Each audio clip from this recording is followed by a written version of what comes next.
Ipinatapon sa gitna ng rumaragasang unos, pasan ang lihim na buhay sa kanyang sinapupunan. Isa kang pagkakamali! Yan ang huling salitang tumatak sa kanyang puso mula sa lalaking minahal niya. Ngunit hindi siya nilunod ng bagyo. Hinulma siya nito sa apoy at galit. 5 taon ang lilipas, at ang babaeng inaapi ay babangon mula sa abo. Hindi na para manikluhod, kundi para maningil. Para sa katarungan o para sa nasirang pag-ibig. Oo, nandito pa ang malas na yan sa pamamahay ko. Anong magagawa ko? Kailangan kong tiisin ang presensya ng babaeng iyan dahil sa utang na loob ng pamilya namin sa batas. Kahit na ang totoo ay isa siyang malaking sumpa sa amin. Pasanin ko ang krus na iniwan ng ama niyang kriminal at araw-araw na lang ay tila may tinik sa lalamunan ko tuwing makikita ko ang mukha niyang nagpapanggap na inosente. Ang boses ni Doña Consuelo ay umalingaw-angaw sa pasilyo ng mansyon, matalim at walang pakundangan. Nakatayo si Lualhati sa labas ng bahagyang nakabukas na pinto ng silid. Bit-bit ang isang tray kung saan nakapatong ang isang tasa ng mainit na salabat. Kanina pa kasi niya naririnig ang paulit-ulit na pag-ubo ng kanyang biyenan mula sa ibaba.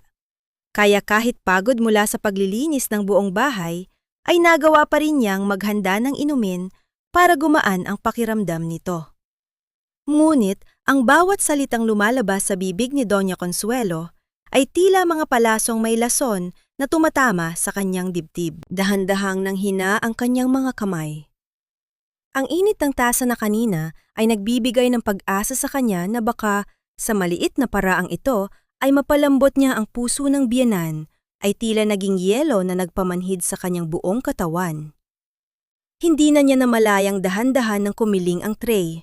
Ang porsela ng tasa ay dumulas at bumagsak sa malamig na sahig. Ang tunog ng pagkabasag nito ay tila ang mismong tunog ng kanyang puso na nagkakapiraso sa harap ng katotohanang kahit anong gawin niya, hinding-hindi siya matatanggap sa pamilyang ito.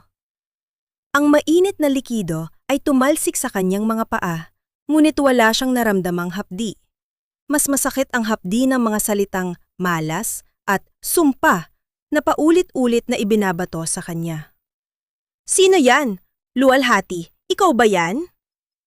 Ang boses ni Doña Consuelo ay puno ng iritasyon habang lumalabas siya ng silid. Nang makita niya ang basag na tasa at ang nakatulalang si Lualhati, isang mapait na ngisi ang gumuhit sa kanyang mga labi. Kita mo na, hindi lang pala anak ng kriminal, lampa pa. Pati isang tasang ang tsa ay hindi mo kayang ingatan. Ganyan ba ang ituro sa iyo sa barong-barong nyo? Na maging pabigat sa mga taong nagpapakain sa iyo? Pasensya na po, ma. Narinig ko po kasi kayong umuubo, kaya ipinagtimpla ko kayo ng... Ang boses ni Lualhati ay halos pabulong na lamang. Gumaralgal ang kanyang lalamunan habang pinipigilan ang mga luhang nagbabadyang pumatak. Huwag mo ako tawaging ma, dahil kailanman ay hindi kita itinuring na anak. At huwag mong gamitin ang ubo ko para magpa-victim. Malas ka talaga, Lualhati. Mula nang pumasok ka sa bahay na ito, tila lalong dumidilim ang kapalaran namin. Pagkatapos magbitiw ng masasakit na salita, tinalikuran siya ni Doña Consuelo na parang isang basurang hindi karapat-dapat tingnan. Lalapit sana si Lualhati para pulutin ang mga basag na piraso ng isang pamilyar na anino ang humarang sa kanya. Si Alon.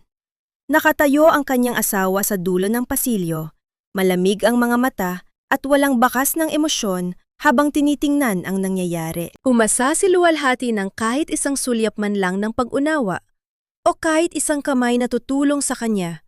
Ngunit tanging pagkadismaya ang nakita niya sa mga mata ng lalaking pinakasalan niya sa ilalim ng isang kasunduang puno ng luha. Alon! Mahinang tawag niya. Lumapit si Alon, ngunit hindi para aluyin siya. Huminto ito sa harap niya. Sapat na distansya para maramdaman niya ang lamig na nagmumula rito. Mag-ingat ka nga, Lualhati. Hindi ba sapat na ang gulo na dala ng tatay mo? Pati ba naman dito sa loob ng bahay, kailangang magkalat ka? Huwag mong dadalhin ang kamalasan mo sa bawat sulok ng pamamahay na ito. Nakakapagod na. Ang bawat salita ni Alon ay tila isang malakas na sampal na yumanig sa kanyang buong pagkatao. Ang lalaking pinagsilbihan niya sa loob ng 1 taon, ang lalaking pilit niyang minamahal sa kabila ng lahat, ay tingin din sa kanya ay isang pasakit. Tumalikod si Alon at sumunod sa kanyang ina, iniwan si Lualhati na mag-isang nakaluhod sa gitna ng basag na porselana at natapon na sa labat. Sa bawat dampi ng kanyang daliri sa matalim na piraso ng tasa, hindi niya namalayang nasugatan na siya. Ang dugo ay humalos at saa sa sahig, ngunit ang mas matinding pagdurugo ay nangyayari sa loob ng kanyang kaluluwa. Gabi na nang matapos si Lualhati sa lahat ng gawaing bahay.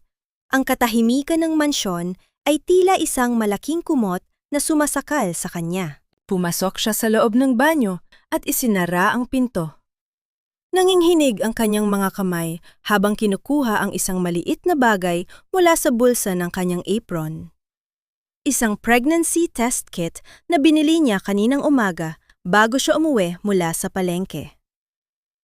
Ilang minuto ang lumipas, na tila ba tumigil ang ikot ng mundo? Ang bawat tibok ng kanyang puso ay tila isang mabigat na hakbang sa gitna ng putikan, puno ng kaba at takot. Nang dahan-dahan niyang tingnan ang resulta, tila huminto ang kanyang paghinga. 2 pulang guhit, maliwanag. Totoo, isang halo-halong emosyon ang bumuhos sa kanya. Kagalakan dahil may isang bagong buhay na nabubuo sa loob niya. Isang bahagi ni Alon at bahagi niya na hindi nabahiran ng galit ng nakaraan. Ngunit kaagad itong pinalitan ng isang matinding takot na tila lalamon sa kanyang buong sistema. Paano niya sasabihin ito kay Alon? Paano niya ipapakilala ang isang anghel sa isang bahay na puno ng pot at pagkamuhi sa kanyang dugo? Ang sanggol na ito ay bunga ng isang gabing. Akala niya ay simula na ng kanilang pagkakaunawaan. Ngunit tila naging isa lamang paraan para mas lalo siyang mabaon sa sakit. Napaiyak siya ng tahimik. Ang kanyang balikat ay nayayanig sa bawat hikbi na pilit niyang hindi pinapalabas ang tunog. Niyakap niya ang kanyang sarili. Ang kanyang mga kamay ay protektadong nakapatong sa kanyang tiyan na tila ba doon pa lamang ay pilit na niyang itinatago ang kanyang anak mula sa malupit na mundo sa labas ng pintong iyon.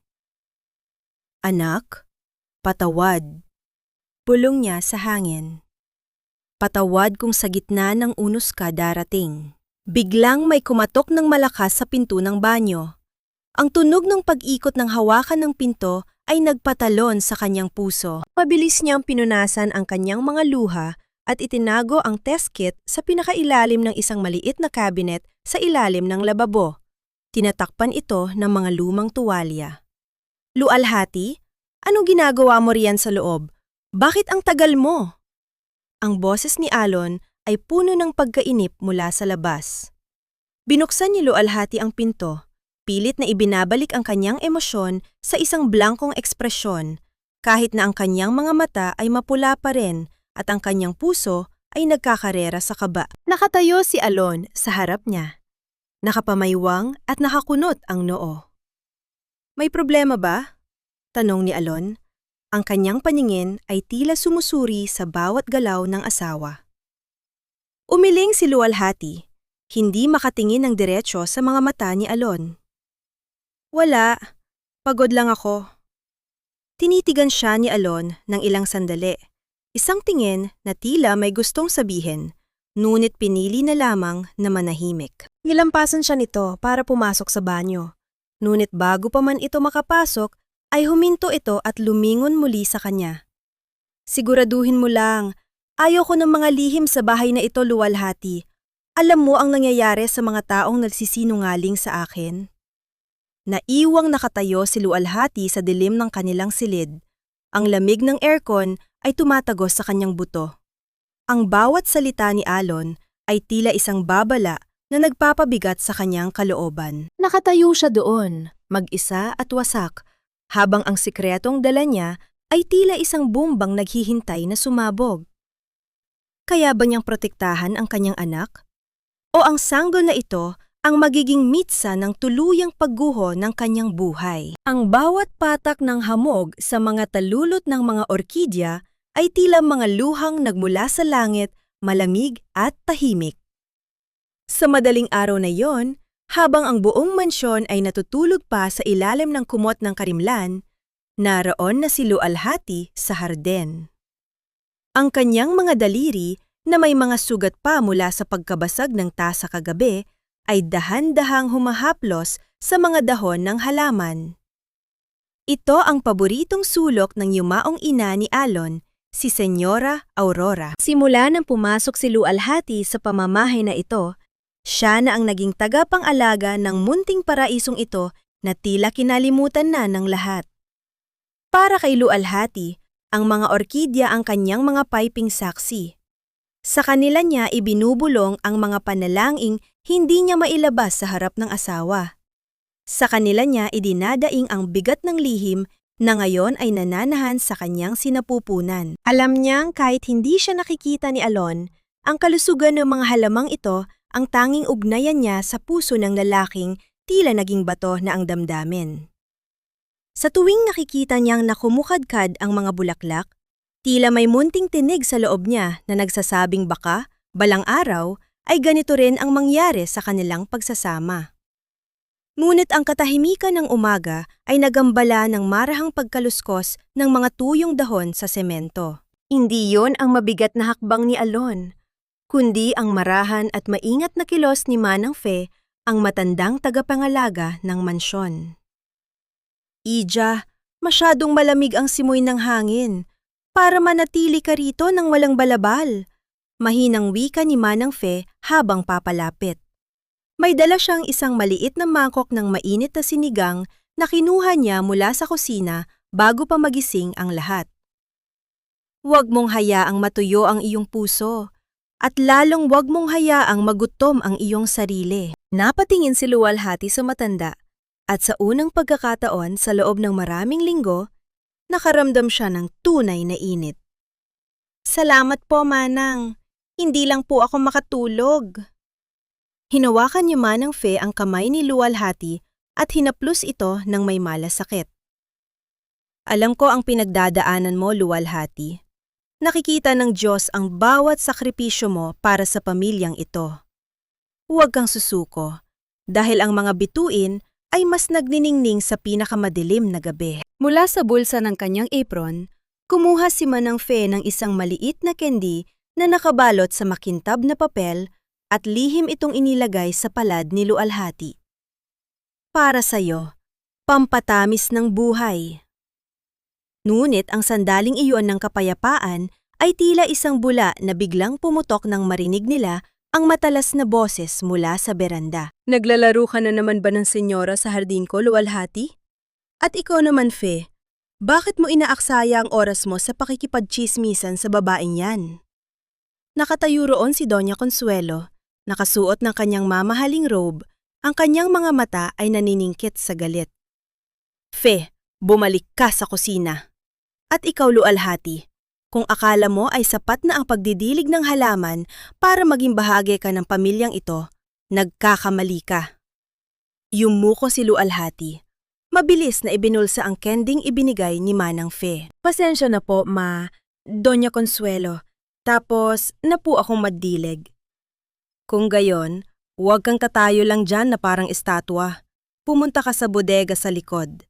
Marumi na ang lugar na yon at kailangang ayusin ang mga lumang gamit. Huwag kang lalabas hanggat hindi yon nagmumuhang disente.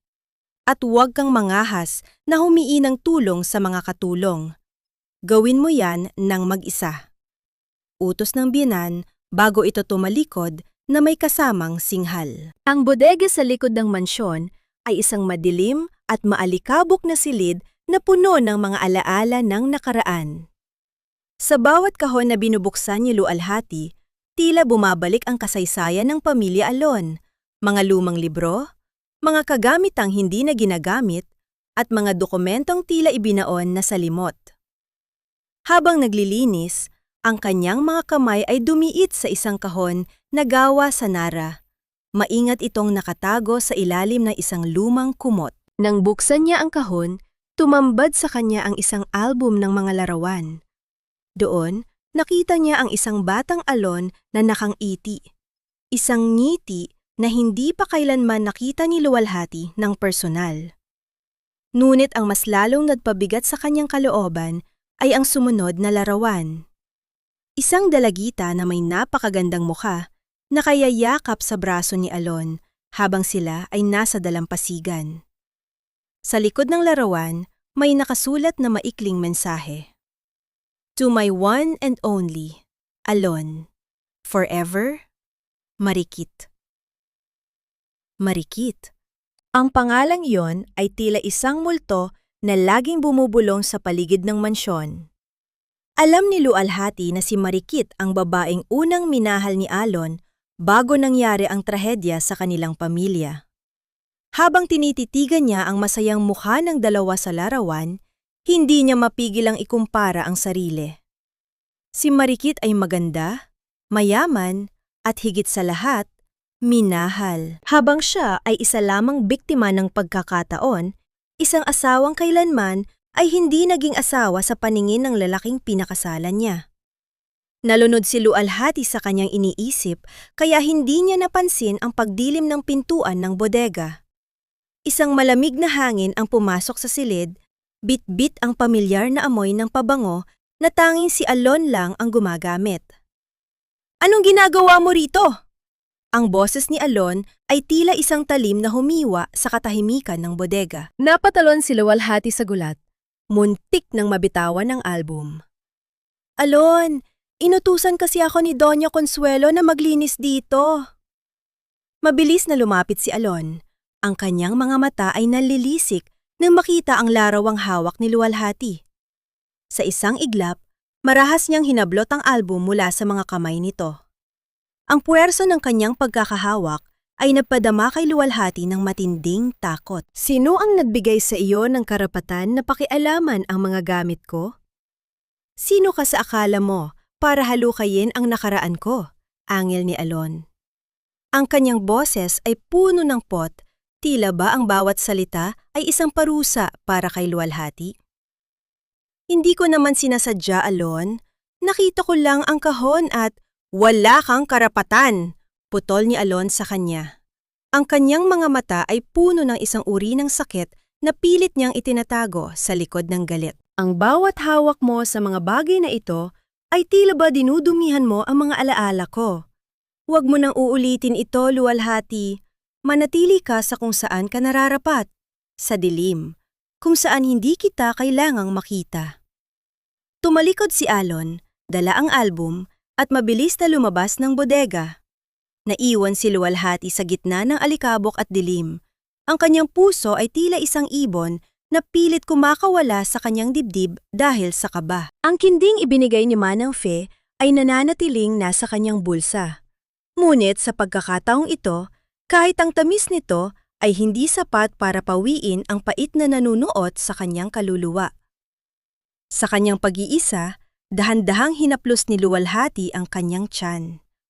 Ang munting buhay sa loob niya ay tila sumisipa ng mahina, isang paalala na sa gitna ng galit ni Alon at ng kalupitan ng mundong ito, mayroon siyang isang dahilan para manatiling matatag. Ngunit, hanggang kailan niya kayang itago ang katotohanan? At ano ang mangyayari kung malaman ni Alon na ang babaeng itinuturing niyang sumpa ay nadadala ng kanyang magiging anak? Isang malakas na tunog ng pagbagsak ng ulan sa bubong ng bodega ang bumalot sa paligid, tila isang babala ng isang darating na unos na walang sinuman ang makakatakas. Tila isang masamang panaginip na nagkatotoo ang eksenang bumungad kay Luwalhati ng hapong iyon. Isang makintab at itim na sasakyan ang dahandang huminto sa tapat ng mansyon ng mga Alon. Ang tunog ng pag-andar ng makina nito ay dahan-dahang napalitan ng katahimikan bago bumukas ang pinto. Mula roon, bumaba ang isang babaeng tila galing sa isang mamahaling magazine. Suot ang isang pulang bestida na lalong nagpatingkad sa kanyang maputing balat at mga sapatos na gumagawa ng bawat hakbang na tila isang deklarasyon ng kapangyarihan sa ibabaw ng marmol na sahig.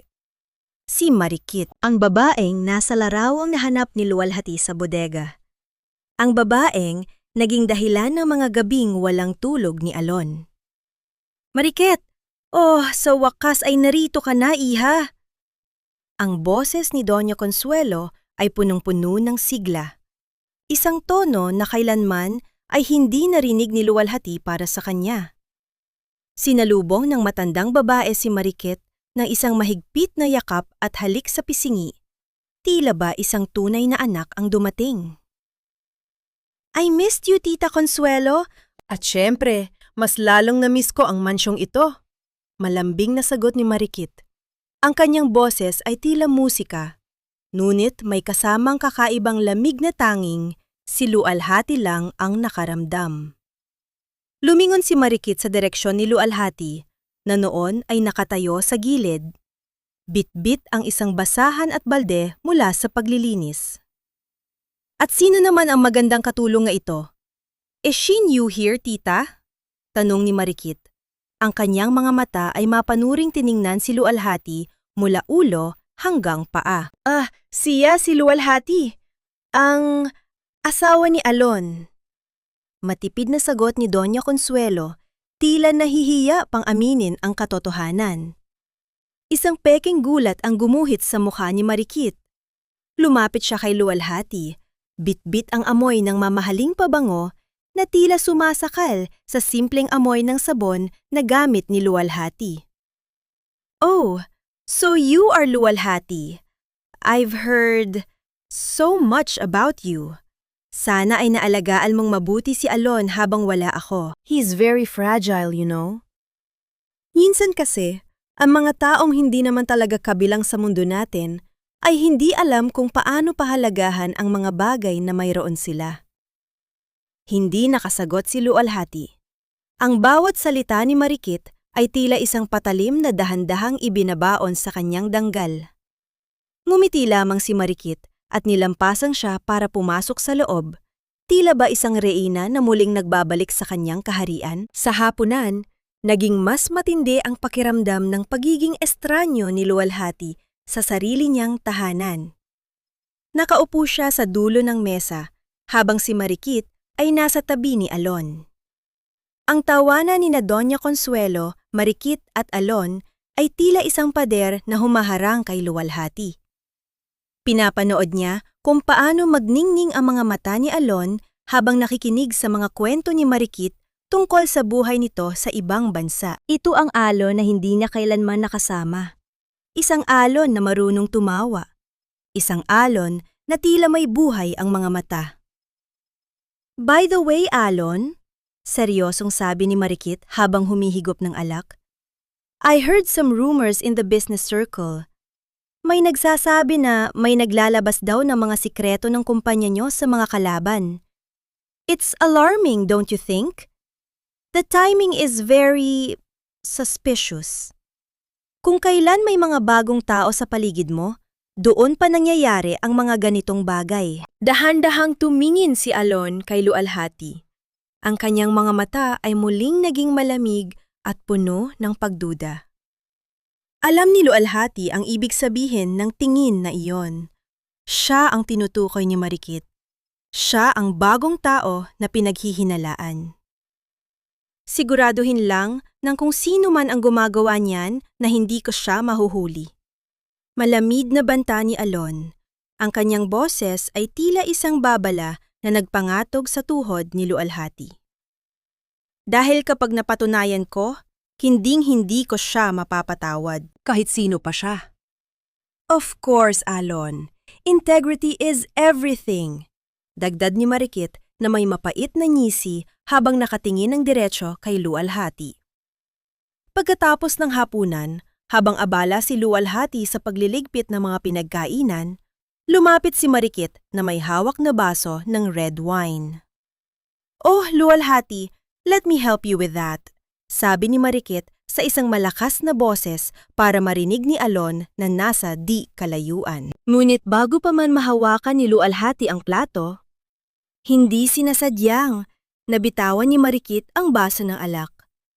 Ang pulang likido ay tumalsik at bumuhos sa puting bestida ni Lualhati, tila isang malaking sugat na kumalat sa kanyang dibdib. "Oh my God! I'm so sorry, Lualhati! Ang tanga ko talaga!" Bulalas ni Marikit, ngunit ang kanyang mga mata ay kumikinang sa tuwa. "Alon, look what I did! Natapon ang wine kay Lualhati. I'm really sorry." Lumapit si Alon, tiningnan ang basang bestida ni Lualhati at pagkatapos ay tumingin kay Marikit. "It's okay, Marikit. Accident happens. Lualhati, pumunta ka na sa taas at magpalit. Maglinis ka na rin ng sarili mo. Nagkakalat ka na naman." Walang nagawa si Lualhati kundi tumakbo paakyat sa kanilang silid, bitbit ang pait ng kahihiyan. Pagpasok niya sa banyo, mabilis niyang hinubad ang bestida at pilit na nilaban ang mansa ng alak. Sa sobrang pagmamadali at pagkalito, naiwan niya ang kanyang cellphone sa ibabaw ng side table malapit sa kama. Ang cellphone kung saan nakatago ang mga mensahe ng kanyang ama mula sa kulungan at ang mga litrato ng resulta ng kanyang pregnancy test. Sa ibaba, habang tinitiyak ni Marikit na abala si Alon sa pakikipag-usap sa kanyang ina sa garden, dahan-dahan siyang pumanhik sa itaas. Pumasok siya sa silid ni na Alon at Lualhati nang walang pasintabi. Ang kanyang mga mata ay agad na dumapo sa cellphone na naiwan sa mesa. Isang mapanirang ngiti ang gumuhit sa mukha ni Marikit. Kinuha niya ang cellphone at dahan-dahang binuksan ito. Ang liwanag ng screen ay nagbigay ng anino sa kanyang mukha na tila isang demonyong handang manira ng buhay. "Let's see kung anong mga sikreto ang itinatago mo, Lualhati." Bulong ni Marikit sa sarili habang ang kanyang mga daliri ay nagsisimulang mag-scroll sa mga mensahe. Sa loob ng banyo, narinig ni Lualhati ang mahinang tunog ng pagbukas ng pinto ng kanilang silid. Ang kanyang puso ay tila tumigil sa pagtibok. "Alon, ikaw ba yan?" Tawag niya, ngunit walang sumagot. Tanging ang tunog ng ulan sa labas ang naging kasama ng nakabibinging katahimikan sa loob ng kwarto. "Isang bata? Sa sinapupunan ng isang tulad mo? Talagang ginagamit mo ang bawat pagkakataon para gapusin si Alon sa isang buhay na hindi naman niya gusto?" Ang bulong ni Marikit ay tila isang kagat ng ulupong, puno ng kamandag at pagkamuhi habang tinititigan ang larawan ng 2 pulang guhit sa screen ng cellphone ni Lualhati. Isang mapait na ngisi ang gumuhit sa kanyang mga labi. Alam niyang ito ang huling alas ni Lualhati at hindi niya hahayaang magtagumpay ang babaeng itinuturing niyang balakid sa kanyang mga plano. Mabilis na kumilos ang mga daliri ni Marikit. Hindi sapat na malaman ang sikreto. Kailangang gamitin ito para tuluyang sirain ang tiwala ni Alon. Kinuha niya ang kanyang sariling cellphone at kinuhaan ng larawan ang screen ni Lualhati. Pagkatapos, pinuksan niya ang email account sa cellphone ni Lualhati at nagpadala ng isang file, isang sensitibong dokumento ng kumpanya ng mga Alon, patungo sa isang hindi kilalang address. Sa isang iglap, ang ebidensya ng pagtataksil ay nakatanim na. Eksaktong paglabas ni Lualhati mula sa banyo, suot ang isang lumang duster at namumutla pa rin mula sa lamig, ay mabilis na ibinalik ni Marikit ang cellphone sa mesa. Ngunit hindi siya umalis. Nanatili siyang nakatayo doon, tila isang reynang naghihintay sa kanyang nasasakupan. "Nandyan ka pa pala, Marikit," gulat na wika ni Lualhati. Ang kanyang puso ay nagsimulang tumibok ng mabilis nang makita ang babae sa loob ng kanilang pribadong silid. "Akala ko ay bumaba ka na. I was just admiring your room, Lualhati. Sobrang simple." "Masyadong malayo sa nakasanayan ni Alon." Sagot ni Marikit, ang kanyang boses ay puno ng mapagkunwaring simpatya. Lumapit siya kay Lualhati at hinawakan ang malamig na kamay nito. "You look pale. Siguro ay dahil sa gulat kanina? Don't worry, the wine stain will fade. Pero ang mga mansa sa pagkatao, iyon ang mahirap tanggalin. Binitawan ni Marikit ang kamay ni Lualhati at naglakad patungo sa pinto. Ngunit bago lumabas, ay lumingon muli siya. By the way, Alan is waiting for you in the study. He looks stressed. May malaking problema daw sa kumpanya. Sana naman ay wala kang kinalaman doon, right? Because Alan hates betrayals more than anything else. Naiwang nanginginig si Lualhati. Ang bawat salita ni Marikit ay tila isang babala ng isang paparating na sakuna. Mabilis niyang kinuha ang kanyang cellphone, ngunit sa takot at kaba ay hindi na niya naisip na tingnan ang mga sent items o ang kanyang gallery. Ang tanging nasa isip niya ay ang munting buhay sa kanyang loob at ang galit na naghihintay sa kanya sa silid-aralan ni Alon. Pagdating niya sa study room, ang hangin sa loob ay tila naging kasing bigat ng tingga. Nakaupo si Alon sa likod ng kanyang malaking mesa. Ang kanyang mga kamay ay nakakuyom at ang kanyang mga mata ay nakapako sa screen ng kanyang laptop. Sa tabi niya ay nakatayo si Doña Consuelo. Ang kanyang muka ay puno ng matinding poot. Alon, pinapatawag mo daw ako? Mahinang tanong ni Lualhati. Hindi sumagot si Alon. Sa halip, marahan niyang iniharap ang laptop sa direksyon ni Lualhati. Isang email ang nakabukas doon. Isang email na nagmula sa sariling account ni Lualhati, naglalaman ng mga blueprint ng bagong proyekto ng pamilya Alon na ipinadala sa kanilang pinakamalaking kakumpetensya. Ipaliwanag mo ito, malamig na utos ni Alon. Ang katahimikan ng silid ay binabasag lamang ng mabigat na paghinga ni Alon na tila isang bulkang malapit ng sumabog.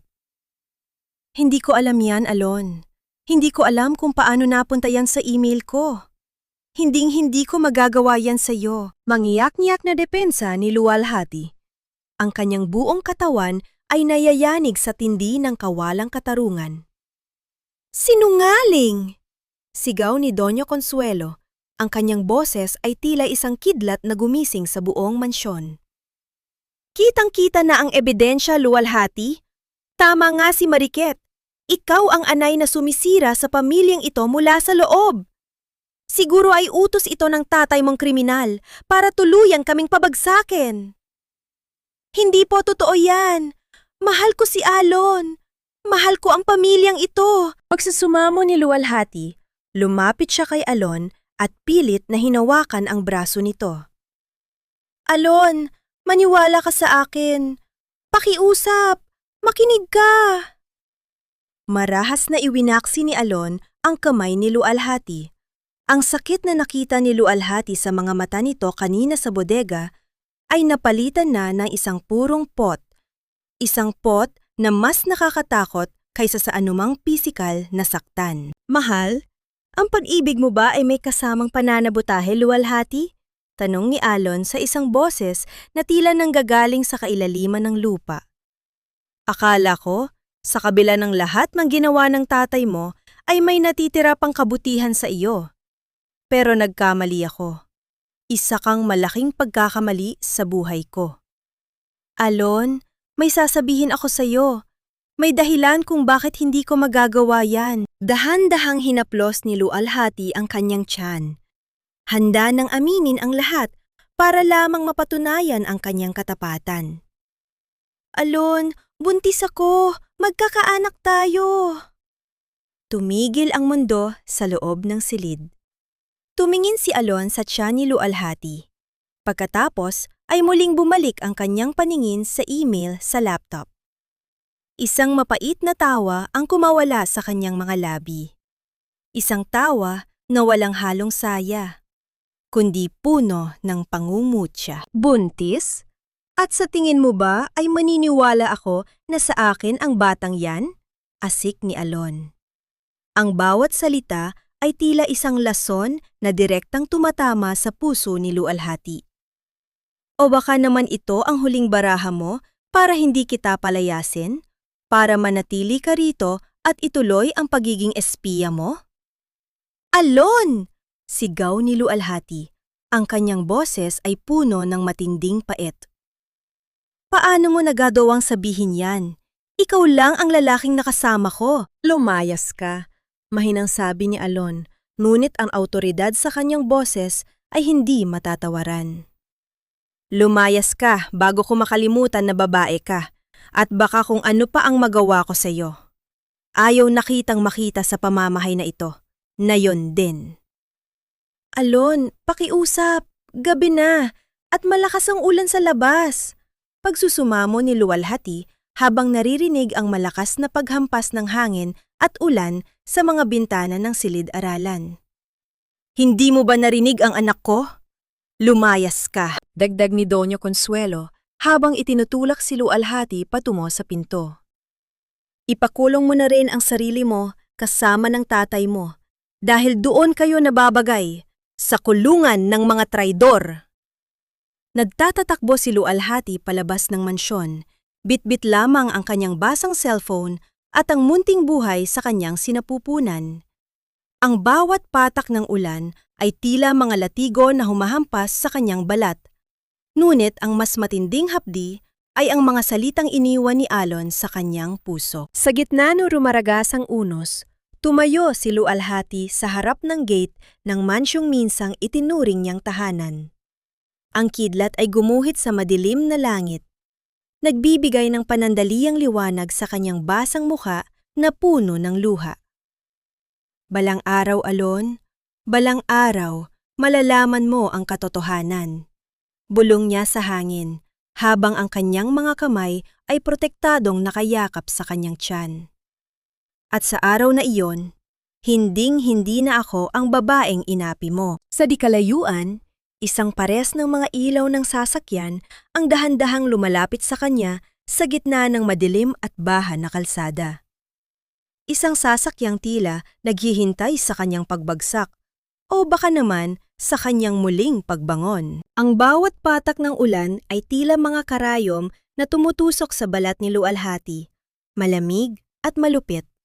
Sa gitna ng dilim ng kalsada, kung saan ang tanging liwanag ay ang paminsan-pansing guhit ng kidlat sa langit, naglalakad siya ng walang sapatos. Ang kanyang mga paa ay sugatan na mula sa matatalim na bato at sanga. Ang rumaragasang tubig baha ay unti-unti nang umaabot sa kanyang mga binti. Tila ba nais siyang lamunin ng kalikasan sa gitna ng kanyang kawalang pag-asa? Alon, bakit? Bulong niya. Ang kanyang boses ay agad nilalamon ng hagupit ng hangin. Ang bawat hakbang niya ay tila isang pakikipaglaban sa kamatayan. Ang tanging nagbibigay sa kanya ng lakas para hindi bumigay ay ang mahinang tibok sa loob ng kanyang sinapupunan.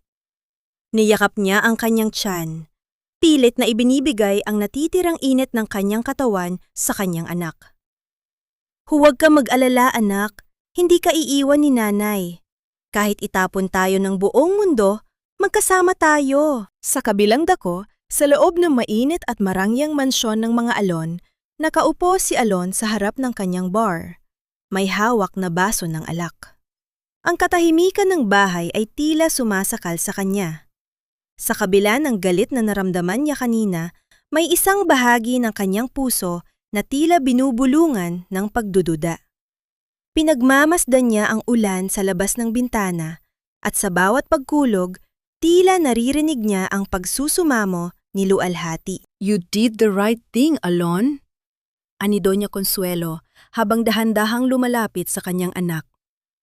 Ang mga taong tulad niya ay hindi nararapat sa ating pangalan.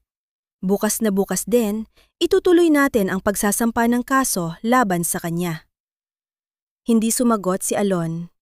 Tumayo siya at dahan-dahang naglakad patungo sa kanilang silid.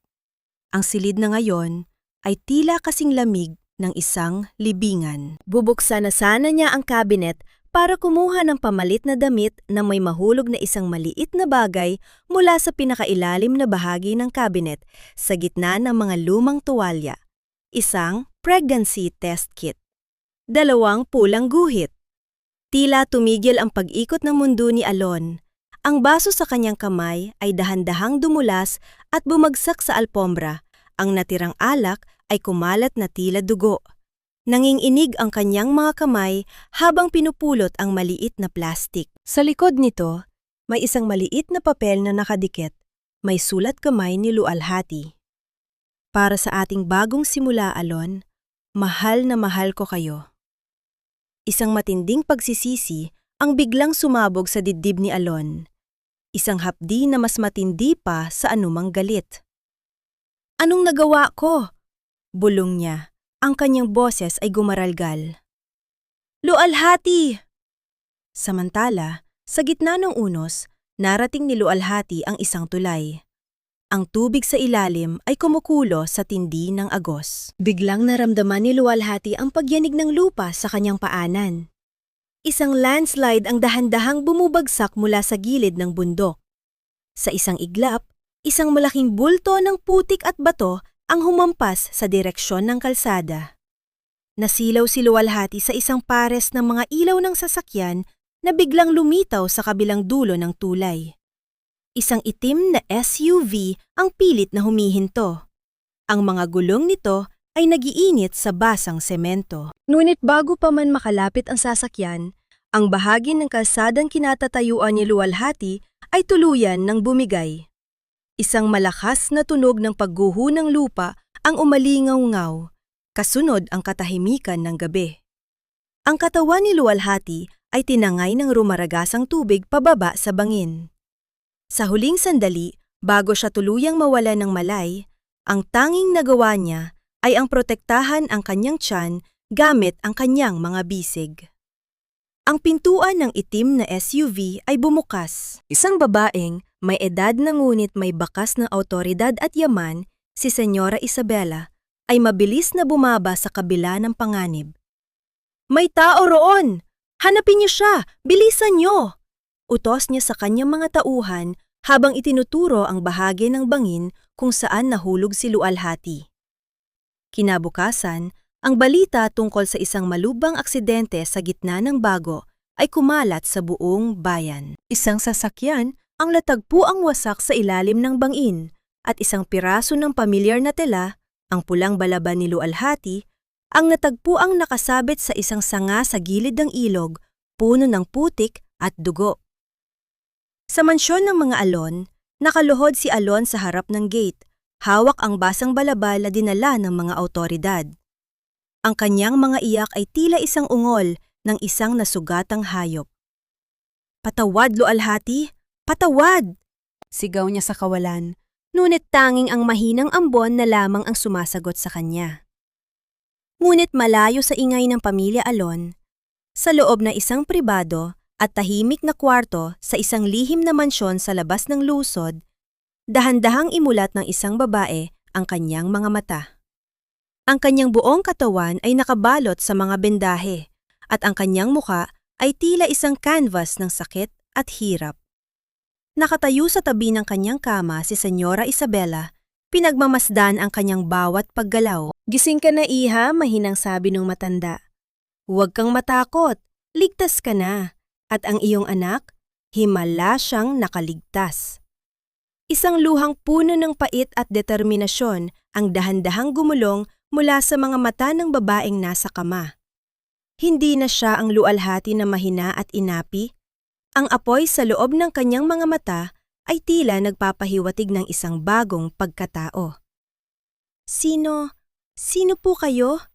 Mahinang tanong niya. Ang kanyang boses ay tila galing sa ilalim ng lupa. Ako ang iyong kaligtasan at ang iyong magiging sandata, sagot ni Senyora Isabela. Mula sa araw na ito, ang Lualhati na kilala mo ay patay na. Isinilang ka muli at tatawagin kitang Victoria. At tutulungan kita na bawiin ang lahat ng ninakaw sa iyo. Huminga ng malalim si Victoria. Ang sakit ng kanyang mga sugat ay tila naging gasolina para sa isang naglalagablab na hangarin para sa katarungan. Ang bagyong sumira sa kanyang buhay ay siya ring humulma sa kanya para maging isang bagong nilalang. Isang nilalang na hindi na kailanman muling tatalikuran ng tadhana. Hindi na sapat ang mga luha para hugasan ang mga alaala ng nakaraan. Lumipas ang 5 tag-init at 5 tag-ulan. Ngunit ang bawat hapdi ng hagupit ng bagyo noong gabing yon ay nananatiling nakaukit sa kaluluwa ni Victoria. Sa loob ng 5 taon sa ilalim ng kalinga ni Senyora Isabela, sa isang malawak at tago na asyenda sa labas ng bansa, ang dating luwalhati na mahiyaing Yumuyuko ay dahan-dahang namatay. At mula sa kanyang mga abo ay isinilang ang isang babaeng tila gawa sa asero at diamante. Ang bawat pilat sa iyong katawan ay hindi tanda ng kahinaan, Victoria. Sila ay mga medalya ng iyong pakikipaglaban. Mahinang wika ni Senyora Isabela habang pinagmamasdan ang kanyang anak-anakan sa harap ng isang malaking salamin. Dahan-dahang hinaplos ni Victoria ang manipis at maputing pilat sa kanyang kanang peluka, isang permanenteng marka mula sa pagkakauntog niya sa bato sa ilalim ng bangin. Hindi niya ito ipinabura sa pamamagitan ng operasyon kahit na may sapat siyang salapi. Nais niyang makita ito gabi-gabi bilang paalala ng kanyang muling pagsilang. Ang kanyang muka ay mas naging matalas, ang kanyang mga mata na dati ay puno ng pagsusumamo ay ngayon ay tila dalawang malalim na lawa na puno ng misteryo at determinasyon. "Handa na po ako, Lola Isabela," sagot ni Victoria. Ang kanyang boses ay wala ng panginginig, kundi isang awtoridad na tila kayang magpatigil sa pag-ikot ng mundo. 5 taon kong pinag-aralan ang bawat galaw ni Dante at Marikit. Alam ko na ang bawat sulok ng kanilang madilim na negosyo. Panahon na para bumalik ako sa Manila. "At paano si Luan?" tanong ng matanda. Itinuon ang paningin sa isang maliit na batang lalaki na masayang naglalaro ng kanyang mga robot sa damuhan sa labas ng bintana. Lumalambot lamang ang ekspresyon ni Victoria kapag nakikita ang kanyang anak. Si Luan, na ngayon ay 5 taong gulang na, ay may mga matang tila kinuha mula sa mismong kaluluwa ni Alon. Matalim, malalim, ngunit puno ng kawalang malay na tanging si Lu Alhati lamang ang nakakaalam. Si Luan ang kanyang nagiliwanag sa gitna ng kadiliman ng kanyang paghihiganti. Siya ang dahilan kung bakit hindi siya tuluyang naging halimaw sa gitna ng kanyang pagdurusa. "Si Luan ang aking lakas, Lola. Hinding-hindi ko hahayaan na maranasan niya ang pait na dinanas ko sa kamay ng mga Alon. Babalik tayo sa Manila, hindi bilang mga biktima, kundi bilang mga nagmamay-ari ng tadhana," wika ni Victoria habang mahigpit na nakakuyom ang kanyang mga palad. Samantala, sa Manila, ang mansyon ng mga Alon ay tila isang malaking hawla ng mga lihim at dusa. Sa loob ng 5 taon, si Alon ay naging isang anino na lamang ng kanyang dating sarili. Ang tagumpay ng kumpanya ay hindi nakapagbigay ng saya sa kanyang mga mata. Madalas siyang matagpuang nakatulala sa harden ng mga orkidya, hawak ang isang luma at kupas na pregnancy test kit na tila ba doon lamang siya nakakahanap ng koneksyon sa kanyang nawalang pamilya. "Alon, darling, bakit ka na naman narito sa madilim na hardin na ito?" Ang boses ni Marikit ay pumailan lang, puno ng mapagkunwaring pag-aalala habang lumalapit siya sa asawa. Sa loob ng 5 taon, nakuha ni Marikit ang lahat ng gusto niya, ang posisyon sa kumpanya, ang marangyang buhay, at ang atensyon ni Doña Consuelo. Ngunit sa kabila ng lahat, hindi niya makuha ang puso ni Alon na tila ba nabaon na kasama ni Lu Alhati sa ilalim ng bangin. "Wala ka nang pakialam, Marikit. Bumalik ka na sa loob." Malamig na tugon ni Alon, hindi man lamang binibigyan ng sulyap ang babae. Isang lihim na galit ang gumuhit sa mukha ni Marikit. Lumingon siya kay Dante, na noon ay nakatayo sa beranda. Nagpapalitan sila ng makahulugang tingin. Maraming sikreto ang nakatanim sa ilalim ng kanilang mga tagumpay, at alam nilang, kailanman ay hindi dapat malaman ni Alon ang totoong nangyari noong gabing iyon sa study room. "Dapat na nating tapusin ang lahat ng ugnayan sa nakaraan, Dante," bulong ni Marikit nang makasama ang kanyang kasabwat sa gilid ng mansyon. Lumalalim na ang pagdududa ni Alon. Kailangan nating salyuhan ang ating kapangyarihan bago pa may mangyaring hindi natin inaasahan. "Huwag kang mag-alala, Marikit. Ang patay ay hindi na bumabangon. Ang lahat ng ebidensya ay tinangay na ng ilog kasama ng babaeng yan. Sagot ni Dante sa isang boses na puno ng tiwala sa sarili. Ngunit lingid sa kanilang kaalaman, sa isang Maranyang hotel sa gitna ng Makati, isang itim na limousine ang dahan-dahang huminto sa harap ng lobby. Ang pinto ng sasakyan ay bumukas at isang pares ng sapatos na gawa sa mamahaling balat ang tumapak sa semento. Ang tunog ng bawat hakbang nito sa marmol na sahig ng hotel ay tila isang babala ng isang paparating na katarungan. Lahat ng mata ay nakatuon sa babaeng bumaba mula sa sasakyan. Suot ang isang itim na silk suit na bumabalot sa kanyang matikas na katawan at isang malaking salamin na nagtatago sa kanyang mga mata. Si Victoria ay tila isang reyna na muling nagbabalik sa kanyang kaharian. Sa kanyang tabi, bitbit ang isang maliit na backpack ay ang batang si Luan, tahimik na sumusunod sa kanyang ina. "Welcome back to Manila, Madam Victoria," bati ng kanyang assistant sa isang boses na puno ng paggalang. Hindi sumagot si Victoria. Tumiin siya sa malayo, sa direksyon kung saan matatagpuan ang mansyon ng mga alon. Ang hanging dumaan sa kanyang buhok ay tila nagdadala ng amoy ng ulan at mga basag na orkidya mula sa nakaraan. "Handa ka na ba, anak?" tanong ni Victoria kay Luan habang hinahawakan ang maliit na kamay nito. "Opo, Mami. Sabi mo po rito natin, hahanapin ang ating kapayapaan." Sagot ng bata, ang kanyang mga mata ay nagniningning sa kawalang malay. Isang mapait na ngiti ang sumilay sa mga labi ni Victoria. "Hindi, Luan. Rito natin sisimulan ang pagbawi sa lahat ng kinuha sa atin. At pagkatapos, doon pa lamang tayo tunay na magkakaroon ng kapayapaan." Habang pumasok si Victoria sa loob ng hotel, isang estrangerong lalaki ang nakatayo sa di kalayuan, nakasuot ng sombrero at nakamasid sa kanyang bawat galaw. Ang lalaking ito ay may hawak na isang lumang kwintas na may pendant na hugis puso. Isang kwintas na kailanman ay hindi nawala sa kanyang alaala sa loob ng 5 taon. Ang nakaraan ay isang bangungot na pilit nating ibinabaon, ngunit ang katotohanan ay parang tubig na laging humahanap ng paraan para lumabas. Ang mga salitang ito ni Senyora Isabela ay paulit-ulit na tumitibok sa isipan ni Victoria habang tinititigan niya ang gintong imbitasyon sa kanyang harapan. Ang Alon Group Foundation Gala. Isang pagdiriwang na kayamanan at kapangyarihan na itinayo sa ibabaw ng mga luhang ninakaw sa kanya 5 taon na ang nakalilipas. Sa gabi ng piging, ang ballroom na isang tanyag na hotel sa Manila ay nagliliwanag sa tindi ng mga kristal na chandelier. Ang bawat panauhin ay suot ang kanilang pinakamahal na hiyas.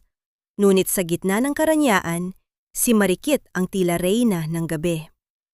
Suot ang isang itim na gown na tila balat ng ahas sa kintab, nakalawit ang kanyang braso sa balikat ni Alon habang tinatanggap ang mga pagbati ng matataas na tao sa lipunan. "You look wonderful, Marikit. Kayo na yata ni Alon ang pinakamagandang couple sa Manila." Wika na isang mayamang ginang. Ngumiti si Marikit, ang kanyang mga mata ay kumikinang sa tagumpay. "Salamat po. Alon and I have been working so hard for the foundation. Hindi ba, darling?" Bahagya lamang tumanggo si Alon. Ang kanyang paningin ay nakapako sa malayo. Suot niya ang isang toksido na nagpapakita ng kanyang tikas. Ngunit ang kanyang muka ay tila isang maskara ng lungkot. Hindi siya nakikinig sa mga papuri. Ang kanyang isip ay dinala ng hanging pumapasok mula sa bukas na bintana. Tila ba naghahanap ng isang pamilyar na amoy sa gitna ng amoy ng mamahaling alak at pabango.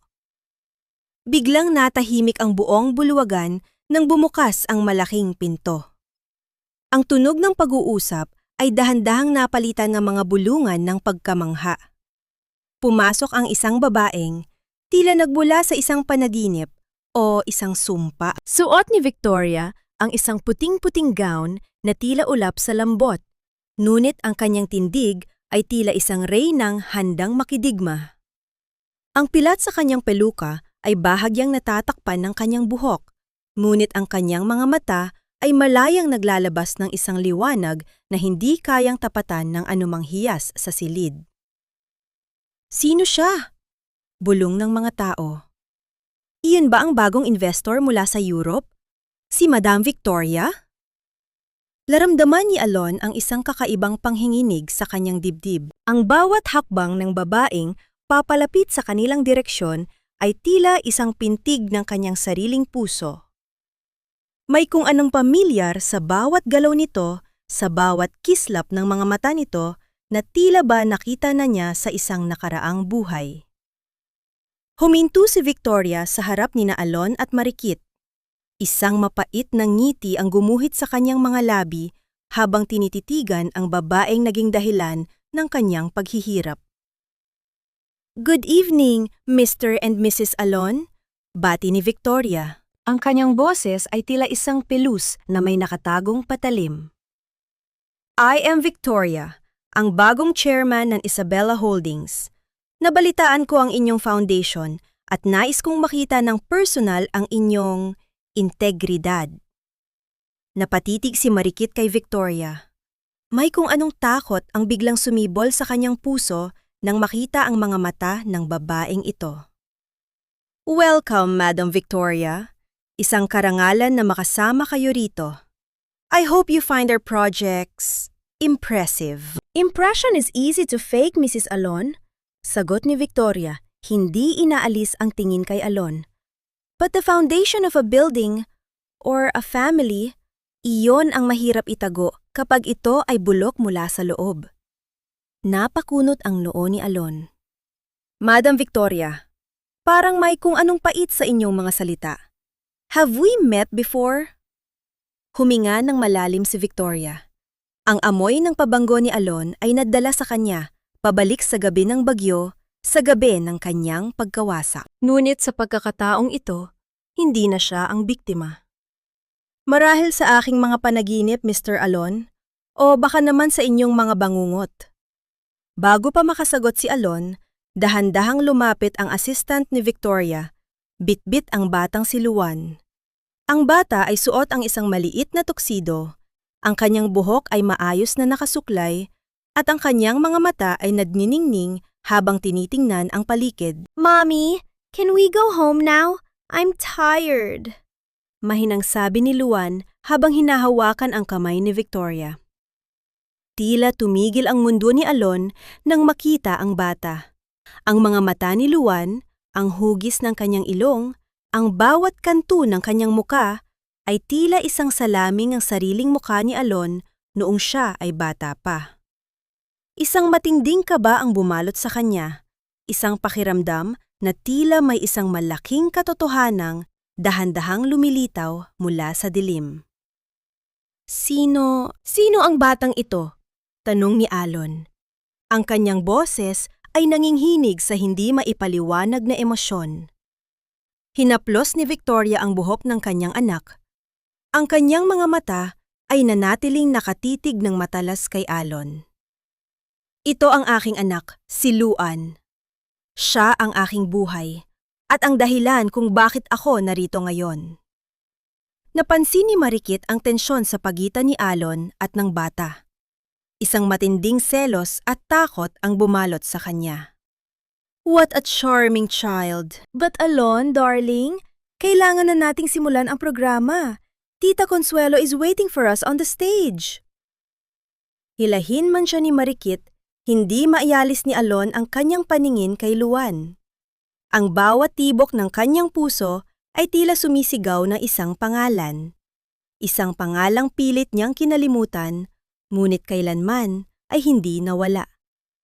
Habang naglalakad palayo ang pamilya Alon patungo sa entablado, nanatiling nakatayo si Victoria sa gitna ng ballroom. Ang tunog ng palakpakan ng mga tao ay tila isang malabong ingay lamang sa kanyang pandinig. Lumingon siya sa gilid at nakita ang lalaking may sombrero mula sa hotel, nakatayo sa dilim ng pasilyo, nakatingin ng diretso sa kanya habang hawak ang kwintas na hugis puso.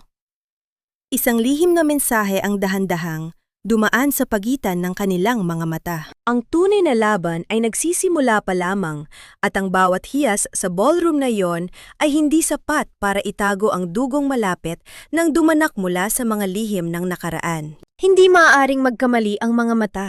Ang bawat kislap, ang bawat kanto ng paningin ng batang iyon ay tila isang malupit na paalala ng lahat ng kinuha sa akin ng tadhana. Ang boses ni Alon ay tila isang bulong sa hangin habang nakatayo siya sa balkonahe ng kanilang silid pagkatapos ng piging.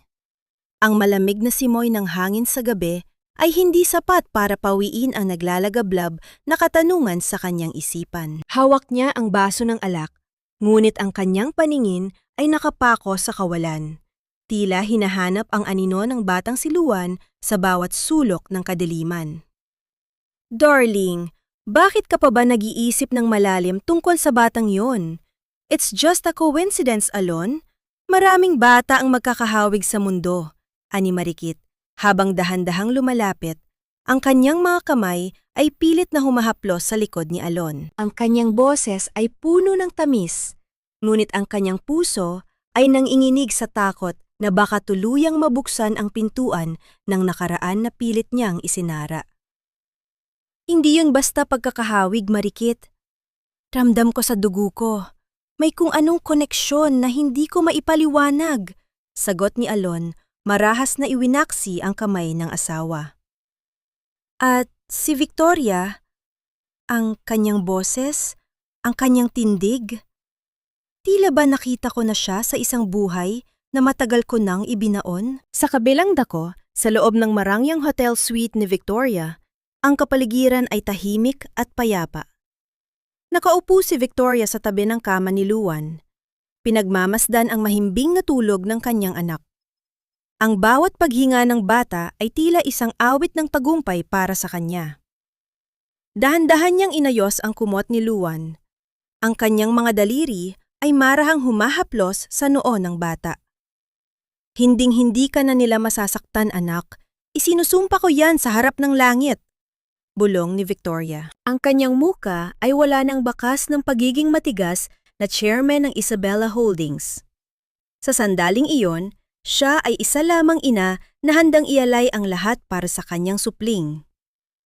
Isang marahang kumatok sa pinto ang bumasag sa katahimikan. Pumasok ang lalaking may sombrero, si Mateo. Siya ay isang dating tauhan ni Senyora Isabella na naging tapat na kaibigan at tagapagtanggol ni Victoria sa loob ng 5 taon. Inilapag ni Mateo ang isang itim na folder sa ibabaw ng mesa. Narito na ang lahat ng kailangan mo, Victoria.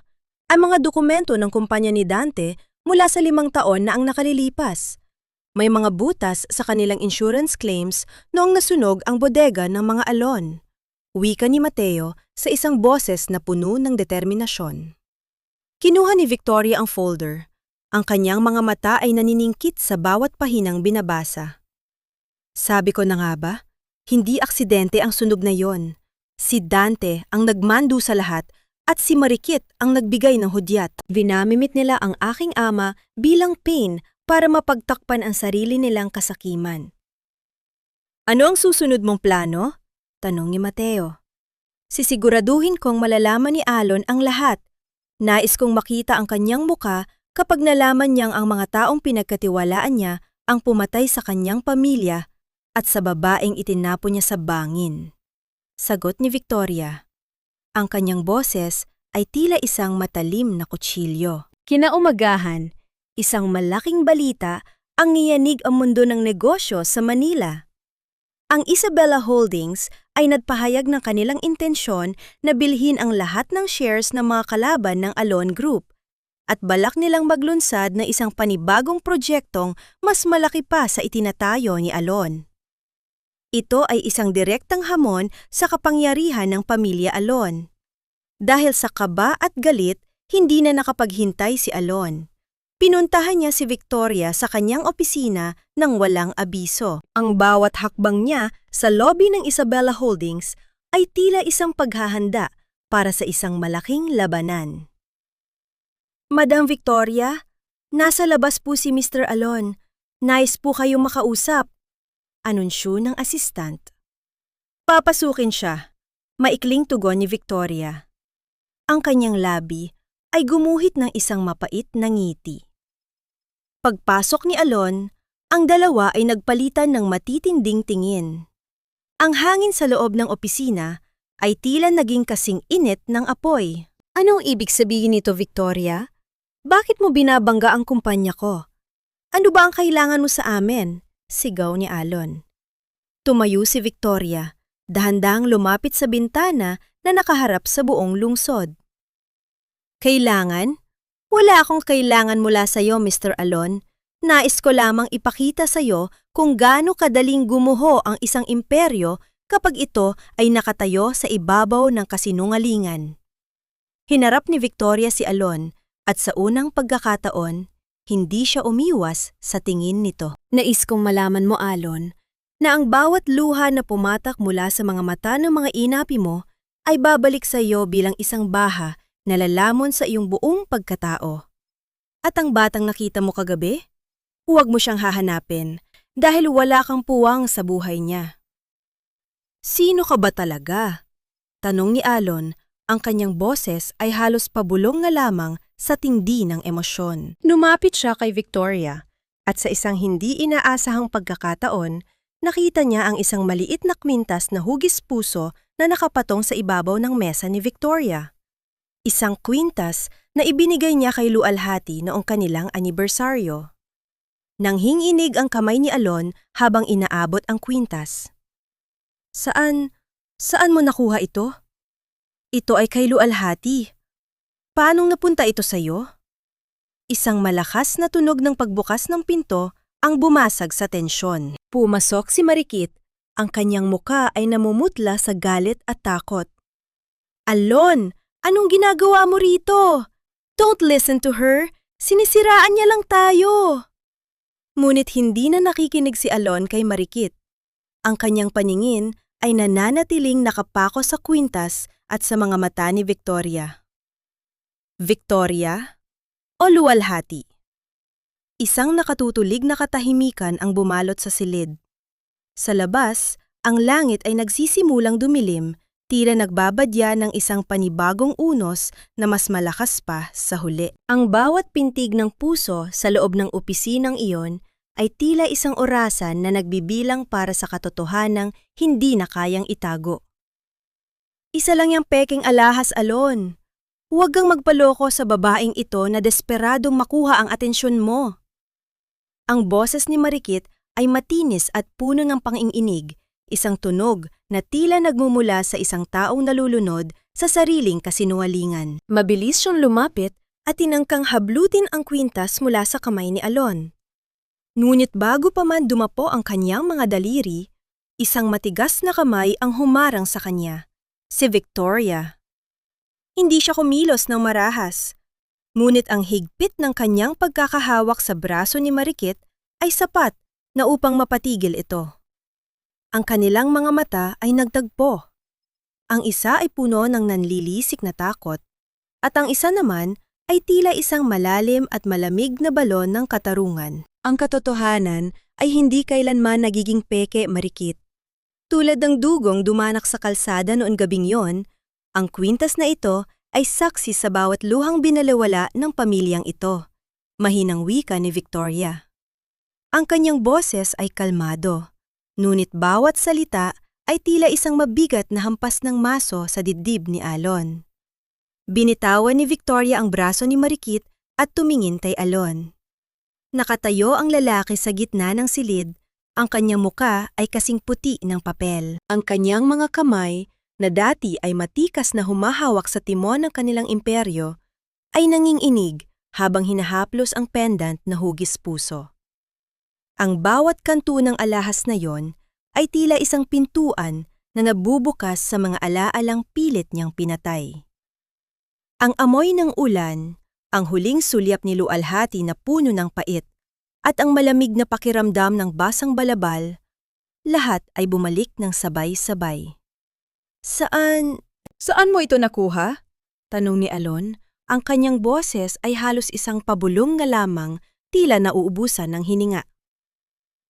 Ito ang kwintas na ibinigay ko sa kanya. Nakita ko ito sa mga gamit niya bago siya nawala. Isang mapait na tawa ang kumawala sa mga labi ni Victoria. Nawala? O itinapon? Sabihin mo sa akin, Mr. Alon, nakakatulog ka ba ng mahimbing sa gabi habang iniisip ang babaeng pinalayas mo sa gitna ng unos? O baka naman masarap ang tulog mo dahil kampante kang wala nang magpapaalala sa iyo ng iyong mga pagkakamali? Alon, darling, let's go. She's crazy. Sinisiraan niya lang tayo dahil gusto niyang makuha ang kumpanya. Pagsusumamo ni Marikit, pilit na hinihila ang braso ni Alon patungo sa pinto. Ngunit tila naging estatwa si Alon, nakapako ang paningin kay Victoria. Sa sandaling iyon, ang pinto ng opisina ay muling bumukas. Pumasok si Dante, suot ang kanyang mapagkunwaring ngiti na tila isang maskara ng kabutihan. May problema ba rito? Alon, Marikit, hinahanap na kayo ng board of directors. Ngunit huminto si Dante nang makita ang kwintas at ang matalim na tingin ni Victoria. Isang panandaliang pagkislap ng takot ang dumaan sa kanyang mga mata bago niya ito mabilis na itinago.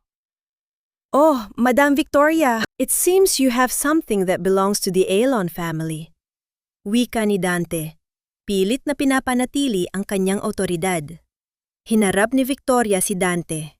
Ang kanyang tindig ay tila isang kuta na hindi kayang tibagin ng anumang unos. Hindi, Dante.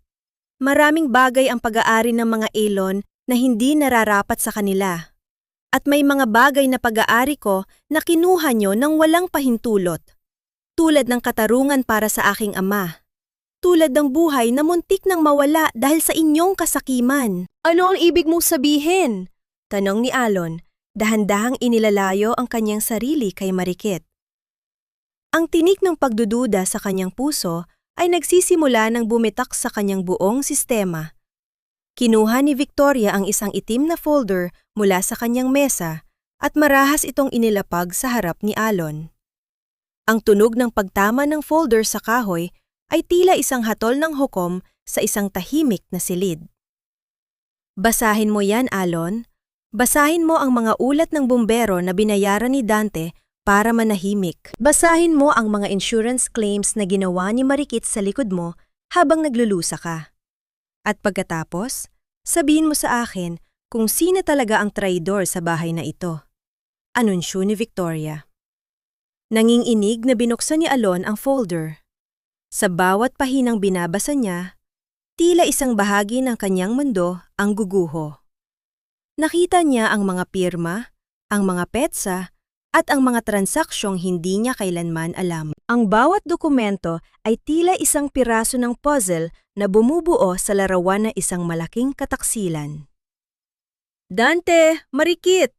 Bulong ni Alon, ang kanyang paningin ay nagpapalipat-lipat sa dalawang taong itinuturing niyang pamilya. Alon, fake yan! Gawa-gawa lang ni Victoria yan para sirain tayo! Sigaw ni Marikit. Ang kanyang boses ay pumailan lang sa loob ng opisina, puno ng desperasyon. Ngunit bago pa man makasagot ang sinuman, dahan-dahang bumukas ang pinto ng maliit na kwarto sa loob ng opisina. Lumabas ang batang siluan, hawak ang isang luma at kupas na teddy bear. Ang bata ay tumakbo patungo kay Victoria at yumakap sa binti nito. Mommy, I'm scared. Bakit po sila nagsisigawan? Mahinang tanong ni Luan, ang kanyang malalaking mata ay nakatingin ng diretso kay Alon. Tila tumigil ang pagtibok ng puso ni Alon. Sa pagkakataong ito, sa ilalim ng maliwanag na ilaw ng opisina, walang dudang nakita niya ang sarili niya sa bata. Ang hugis ng labi, ang bawat kislap ng mata. Ito ang batang dapat ay kasama niya 5 taon na ang nakalilipas kung hindi siya naging bulag. Luan! Tawag ni Alon. Ang kanyang boses ay puno ng pait at pagsisisi. Hinila ni Victoria ang kanyang anak, palapit sa kanya at protektadong niyakap ito. Huwag mong tatawagin ang pangalan niya, Alon. Wala kang karapatan. Ang batang ito ay nabuhay sa gitna ng baha at putik habang ikaw ay nagsasaya sa piling ng mga ahas na ito. Victoria! Luwalhati! Hikbi ni Alon. Ang kanyang mga tuhod ay dahan-dahang nanghihina hanggang sa mapaluhod siya sa sahig. Ang kanyang mga iyak ay tila isang ungol ng isang taong nawalan ng kaluluwa. Isang mapait na katahimikan ang bumalot sa silid. Ang mahinang paghampas ng mga butil ng ulan sa malalaking salamin ng bintana ng opisina ay tila mga daliring kumakatok sa budhi ng bawat taong naroon. Biglang tumunog ang intercom sa mesa ni Victoria. Ang boses ng security sa ibaba ay puno ng kaba. Madam Victoria, may mga pulis po rito sa lobby. May bitbit po silang warrant of arrest para kay Mr. Dante at Miss Marikit. Napatayo ng tuwid si Dante. Ang kanyang muka ay naging kasing pula ng apoy sa galit. Lumingon siya kay Victoria. Ang kanyang mga mata ay nanlilisik. Akala mo ba ay natapos mo na kami, luwalhati? Hinding-hindi ka magtatagumpay. Mabilis na kumilos si Dante. Inabot ang isang maliit na rabulto sa ibabaw ng mesa para ihagis kay Victoria. Ngunit bago pa man niya ito magawa, mabilis na pumasok si Mateo at ang mga pulis sa loob ng opisina. Ang tunog ng pag-ikot ng mga kandado ng posas ay umalingaw-ngaw sa silid, tila isang huling tuldok sa isang mahabang kabanata ng kasinungalingan. Habang hinihila palabas sina Dante at Marikit na kapwa nagsisigawan ng mga sumpa, nanatiling nakaluhod si Alon sa harap ni Victoria. Ang kanyang mga kamay ay pilit na inaabot ang laylayan ng damit ni Victoria, ngunit ang babae ay dahan-dahang umatras, bit-bit ang kanyang anak. Ang hustisya ay nakamit na, Alon, ngunit ang kapatawaran. Iyon ang bagay na kailanman ay hindi mabibili ng iyong pagsisisi. Huling wika ni Victoria bago tumalikod patungo sa bintana. Pinagmamasdan ang pagtatapos ng unos sa labas. Ang bawat patak ng ulan sa dambuhalang salamin ng bintana ng opisina ay tila mga daliring kumakatok sa budhi ni Alon. Pagkatapos mailabas ng mga pulis sina Dante at Marikit, ang katahimikan sa loob ng silid ay naging kasing bigat ng tingga. Tanging ang mahinang paghinga ni Luan at ang marahang pag-ikot ng mga kamay ng orasan sa dingding ang maririnig. Nakaluhod pa rin si Alon sa malamig na sahig. Ang kanyang mga kamay ay nakakuyom sa ibabaw ng kanyang mga binti. Tila ba ang kanyang buong mundo ay gumuho kasama ng mga kasinungalingang pinaniwalaan niya sa loob ng 5 taon. Luwalhati! Patawad! Bulong ni Alon. Ang kanyang boses ay tila galing sa ilalim ng lupa, basag at puno ng pait. Nahanap ko ang pregnancy test kit sa cabinet. Noong gabing yun din. Hinanap kita sa gitna ng bagyo. Pero ang nakita ko lang ay ang iyong balabal na puno ng dugo. Akala ko ay wala na kayo. Dahan-dahang lumingon si Victoria. Ang kanyang mga mata, na dati ay puno ng pagmamahal para sa lalaking ito, ay tila 2 matigas na diamante na ngayon. Huwag mo akong tatawagin sa pangalang yan, Alon.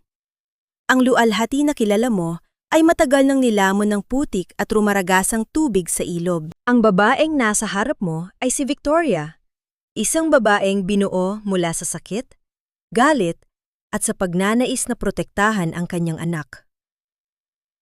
I know, I don't deserve your mercy. Hikbi ni Alon, ang bawat pagyugyug ng kanyang balikat ay tila isang pag-amin sa kanyang mga kasalanan. Pero ang bata, si Luan, siya ba ang... Lumapit si Victoria kay Luan at marahang itinuo ng bata sa kanyang likuran. Tila ba ayaw niyang mahawakan o matitigan man lang ito ng lalaking nagtakwil sa kanila. Ang batang ito ay anak ko. Mag-isa ko siyang itinaguyod sa loob ng 5 taon. Noong nagugutom siya sa gabi, nasaan ka? Noong nilalagnat siya at umiiyak sa ginaw, nasaan ang tatay niya? Naroon ka sa mansyon mo, nakikipag-inuman sa mga taong pumatay sa aking ama at sumira sa aking buhay. Hindi ko alam, Victoria. Pinaniwala nila ako sa mga maling ebidensya. I was blind. I was a fool. Pagsusumamo ni Alon, pilit na inaabot ang laylayan ng damit ni Victoria. Ang pagiging bulag ay hindi kailanman naging sapat na dahilan para saktan ang mga taong nagmamahal sa iyo. Malamig na tugon ni Victoria. Ang bawat sampan na tinanggap ko mula sa iyong ina, ang bawat pangungutya ni Marikit na pinanood mo lang, iyon ang mga pilat na hindi na kailanman mabubura ng iyong patawad. Ang katarungan para sa aking ama ay nakuha ko na. Ngayon, ang tanging gusto ko na lang ay ang lumayo ka sa amin. Dahan-dahang tumayo si Luan mula sa likuran ng kanyang ina. Tumingin ang bata kay Alon. Ang kanyang maliliit na kilay ay nakakunot sa pagkalito. Mami, bakit po umiiyak ang manong? Is he the bad man you told me about? Ang tanong ng bata ay tila isang matalim na kutsilyo na dumaan sa puso ni Alon. Ang makita ang sariling anak na tumitingin sa kanya na parang isang estranjero o mas masama pa, isang kaaway, ay ang pinakamabigat na parusang natanggap niya sa buong buhay niya. No, Luan, he is just someone from the past. Sagot ni Victoria. Ang kanyang boses ay naging malambot para sa kanyang anak. Ngunit nananatiling kasing lamig ng yelo para kay Alon. Mateo, pakihatid na si Mr. Alon sa labas. Tapos na ang transaksyon natin dito. Lumapit si Mateo. Ang kanyang muka ay seryoso at walang emosyon. Mr. Alon, kailangan niyo na pong umalis.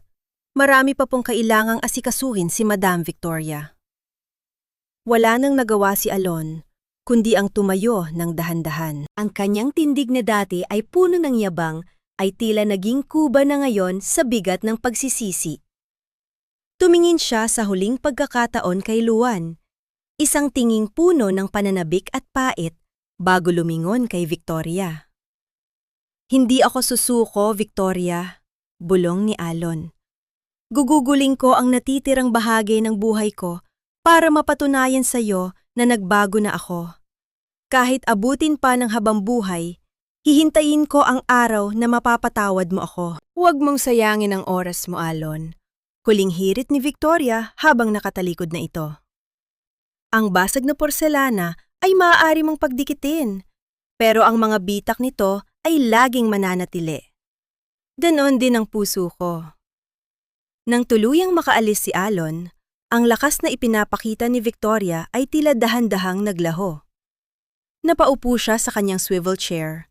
Ang kanyang mga kamay ay nanginginig habang hinahawakan ang kanyang dibdib. Isang luhang kanina pa niya, pinipigilan ang dahan-dahang gumulong sa kanyang pisini. Dumampi sa manipis na pilat sa kanyang peluka. Mommy, are you crying? Tanong ni Luan. Ang kanyang maliit na kamay ay humaplos sa mukha ng ina. Niyakap ni Victoria ang kanyang anak ng napakahigpit. Ang kanyang muka ay ibinaon sa balikat ng bata.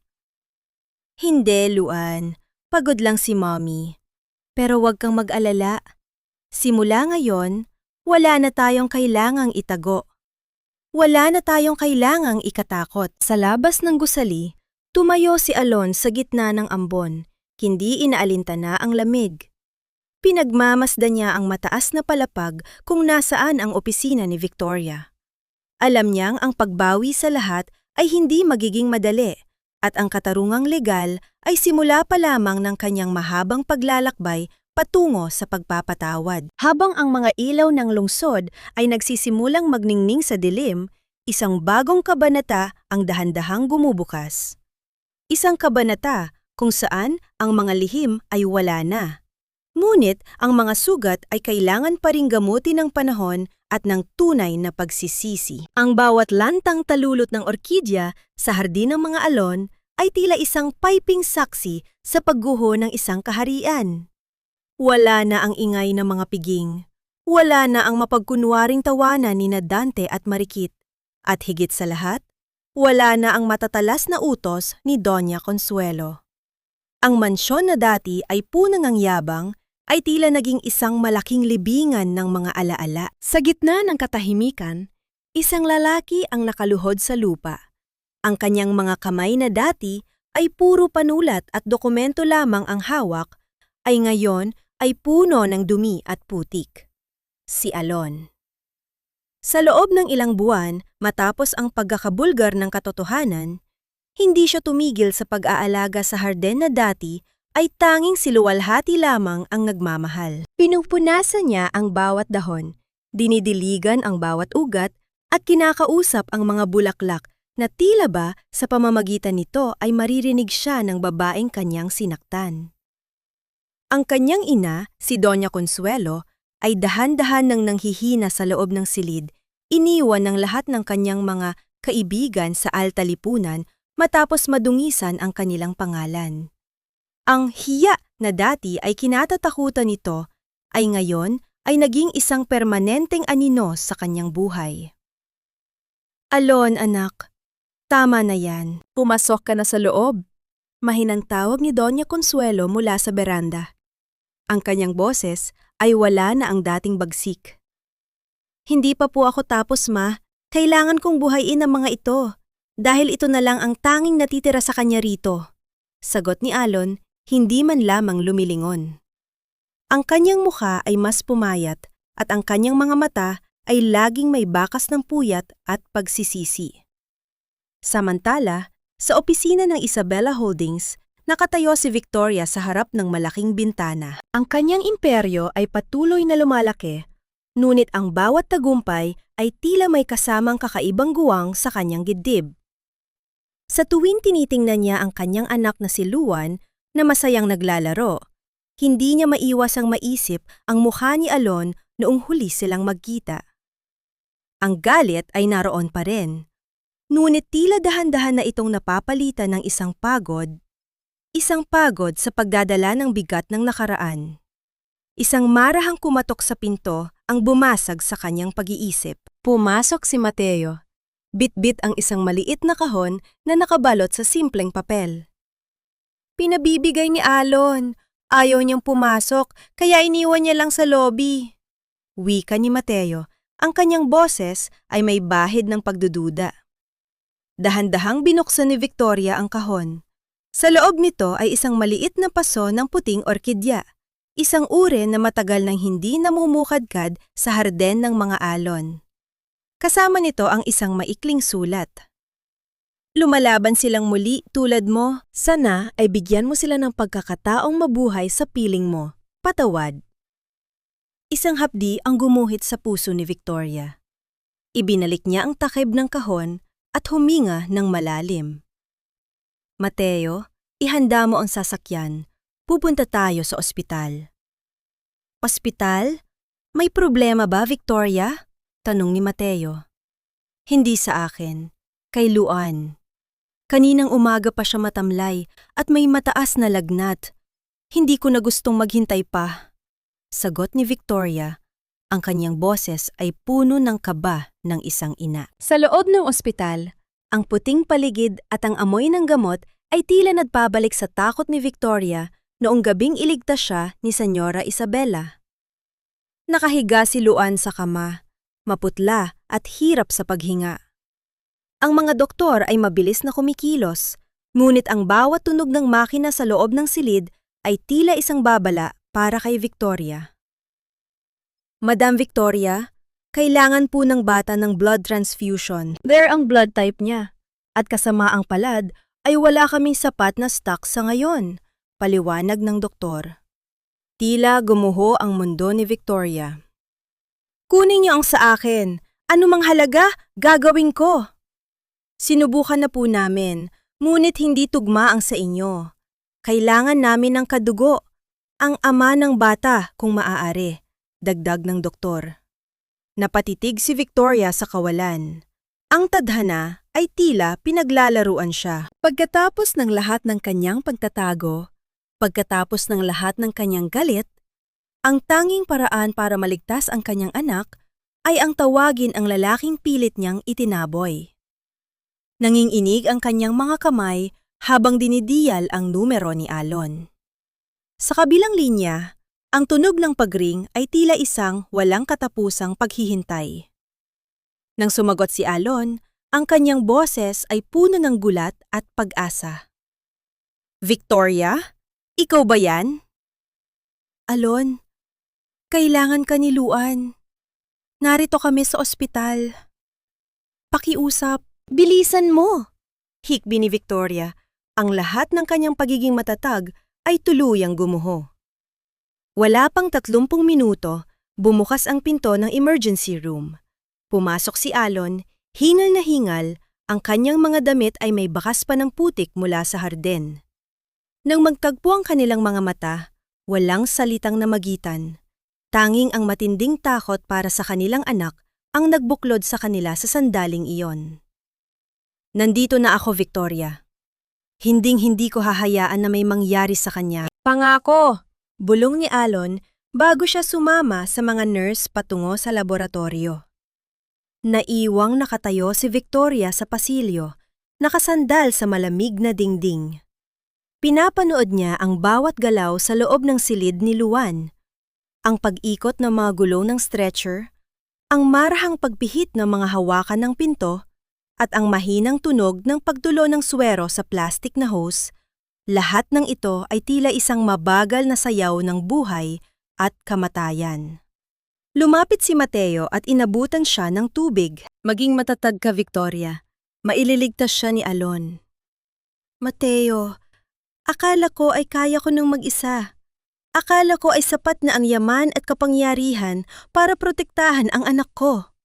Wika ni Victoria. Ang kanyang boses ay puno ng pagsisisi. Pero sa huli, ang dugo pa rin ang siyang mananaig. Ilang oras ang lumipas na tila ba naging isang habambuhay. Dahan-dahang lumabas si Alon mula sa silid, maputla at tila nang hihina dahil sa dami ng dugong kinuha sa kanya. Ngunit, may isang matamis na ngiti sa kanyang mga labi. Ligtas na siya, Victoria. Maayos na ang lagay ni Luan. Balita ni Alon. Isang malakas na buntong hininga ng pasasalamat ang kumawala sa dibdib ni Victoria. Hindi niya napigilan ang sarili at napaakap kay Alon. Ang init ng katawan ng lalaki, ang amoy ng lupa at pawis, ay tila isang pamilyar na tahanan na matagal na niyang hindi nararamdaman. Sa sandaling iyon, ang galit ay dahan-dahang natutunaw, tila yelong na dampi sa init ng apoy. Ngunit ang kapayapaan ay tila panandalian lamang. Isang malakas na tunog ng pagbukas ng pinto sa dulo ng pasilyo ang umalingaw-ngaw. Nakatayo roon si Doña Consuelo. Ang kanyang muka ay puno ng matinding pait habang nakatingin sa magkayakap na dalawa. Anong ginagawa mo rito, Alon? At bakit mo ibinibigay ang dugo mo sa anak ng babaeng yan? Sigaw ng matanda. Ang kanyang boses ay tila isang lason na muling bumalik sa paligid. Hinarap ni Alon ang kanyang ina. Ang kanyang tindig ay tila isang pader na humaharang sa pagitan ni Victoria at ng matanda. Dahil ang batang yan ay aking anak, ma, at ang babaeng ito ay ang buhay ko. Kung hindi nyo kayang tanggapin yon, wala na po kayong puwang sa pamilyang itatayo ko. Ang katahimikan sa pasilyo ng ospital ay naging kasing talim ng isang kriz. Ang bawat tao sa paligid ay tila naghihintay sa susunod na sasabog na emosyon. Sa loob ng silid, dahan-dahang imulat ni Luan ang kanyang mga mata. Ang kanyang paningin ay dumanas sa mga taong nasa labas, tila naghahanap ng isang bagong simula sa gitna ng mga sugat ng kahapon. Hindi sapat ang dugong ibinigay mo para hugasan ang bawat luhang pumatak sa gitna ng baha, Alon. Ang boses ni Victoria ay tila isang marahang bulong sa loob ng madilim at tahimik na silid ng ospital. Nakaupo siya sa tabi ng kama ni Luan, pinagmamasdan ang mahimbing na tulog ng bata na ngayon ay meron ng kulay ang mga pisingi. Ang mahinang tunog ng pag-ikot ng bentilador sa kisame ay tila isang oyayi na nagpapakalma sa paligid. Nakatayo si Alon sa may pintuan. Ang kanyang anino ay mahaba sa sahig. Ang bawat paghinga niya ay tila isang bigat na pilit niyang iniaalis sa kanyang dibdib. Alam ko, Victoria. Alam kong kahit ubusin ko ang lahat ng dugo sa katawan ko, hinding-hindi nito mababayaran ang 5 taon na ninakaw ko sa inyo. Pero nandito ako. Hindi para maningil, kundi para magsilbi. Lumapit si Alon ng dahan-dahan. Ang kanyang mga hakbang ay halos walang tunog sa ibabaw ng makintab na sahig. Tumigil siya sa tapat ni Victoria at tumingin sa bata. Isang maliit na ngiti ang gumuhit sa kanyang mga labi, isang ngiting puno ng pait at kagalakan. Ang bawat tibok ng puso niya ngayon ay tila isang pangalawang pagkakataon para sa akin. Isang pagkakataong maging ama, kahit sa malayo. Hindi madali ang magpatawad, Alon, wika ni Victoria. Ang kanyang mga mata ay nananatiling nakapako sa muka ni Luan. Sa tuwing titingnan ko ang pilat sa aking peluka, bumabalik ang lamig ng ulan. Bumabalik ang sakit ng bawat salitang binitawan mo. Hayaan mong ako ang maging gamot sa mga pilat na yan. Pagsusumamo ni Alon, dahan-dahang lumuhod sa harap ni Victoria. Ang kanyang mga kamay ay hindi nangahas na humawak, ngunit ang kanyang mga mata ay nagsusumamo ng isang pagkakataong muling makilala ang babaeng minahal niya ng mali. Huwag mo akong tingnan bilang ang Alon na sumira sa iyo. Tingnan mo ako bilang ang lalaking handang itapon ang lahat, ang kumpanya, ang mansyon, pati ang sarili kong pangalan, para lamang maprotektahan kayo. Sa sandaling iyon, ang pinto ng silid ay dahan-dahang bumukas. Pumasok si Manang Fe, bit-bit ang isang maliit na basket ng prutas at ang pamilya na amoy ng nilagang saging na paborito ni Lualhati noong una. Ang matanda ay dahan-dahang lumapit at hinawakan ang balikat ni Victoria. Ija, ang galit ay parang lason na unti-unting pumapatay sa atin mula sa loob, mahinang sabi ni Manang Fe. Nakita ko ang pagbabago ni Alon. Nakita ko ang bawat gabing nilalamok siya sa hardin para lamang buhayin ang mga orkidyang itinanim mo. Ang pagsisisi ay hindi nasusukat sa salita, kundi sa pagtitiis. Huminga ng malalim si Victoria. Ang katahimikan sa loob ng silid ay muling bumigat. Tumingin siya kay Alon at sa unang pagkakataon, nakita niya ang isang lalaking wasak. Hindi dahil sa pagkatalo sa negosyo, kundi dahil sa pagkatalo sa sariling konsensya. Umalis na si Doña Consuelo, anunsyo ni Alon sa isang boses na puno ng lungkot. Nagpasya siyang manirahan sa probinsya, malayo sa ingay ng Manila. Ang hiya na kinatatakutan niya ay tuluyan na niyang tinanggap. Hiniin niya ang kapatawaran mo bago siya umalis, Victoria. Kahit hindi mo ito ibigay ngayon, alam niyang nagkamali siya.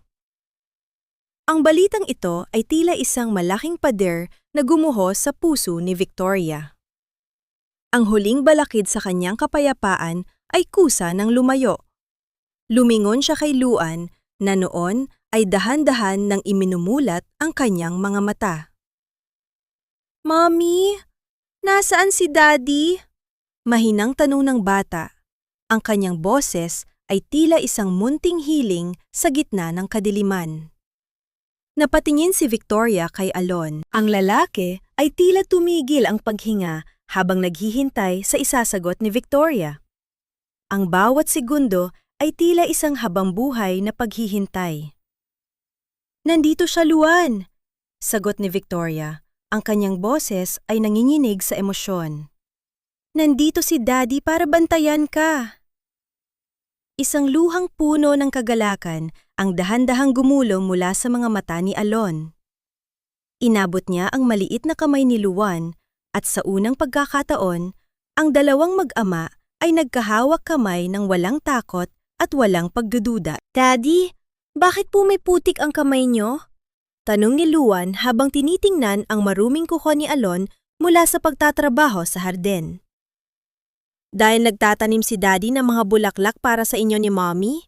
Sagot ni Alon. Ang kanyang boses ay gumaralgal sa tinde ng saya. Para pag-uwi nyo, puno ng kulay ang ating paligid. Tumayo si Victoria at lumapit sa bintana ng ospital. Ang araw ay dahan-dahang sumisikat, nagbibigay ng gintong liwanag sa buong lungsod. Ang bagyo ay tuluyan ng lumipas, iniwan ang isang mundong malinis at handa para sa isang bagong simula. Hindi ko maipapangako na bukas ay okay na ang lahat, Alon. Wika ni Victoria habang nakatingin sa labas.